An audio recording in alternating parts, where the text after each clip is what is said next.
Warga Jalan Ahmad Yani, Lorong Haji Umar, RT 39 RW 8, Kelurahan 9 10 Ulu, Kecamatan SU1 Palembang, dihebohkan dengan penemuan bayi berumur 4 bulan jenis kelamin laki-laki di belakang sebuah kos-kosan mahasiswi.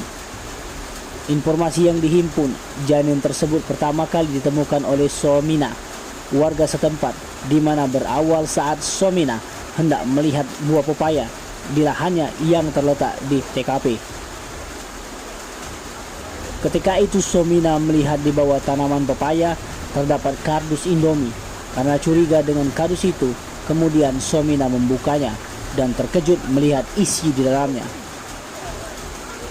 Lantas warga sekitar mendengar teriakan Somina, membuat warga langsung berdatangan ke lokasi dan melihat janin itu. Sedangkan Ketua RT 39 EP mengatakan di depan TKP terdapat kos-kosan mahasiswi.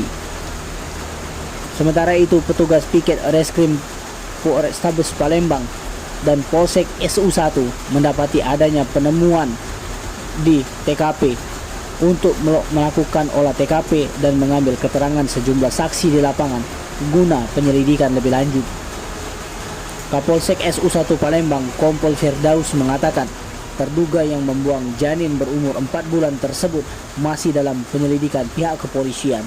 Tim Liputan Sumsel TV melaporkan.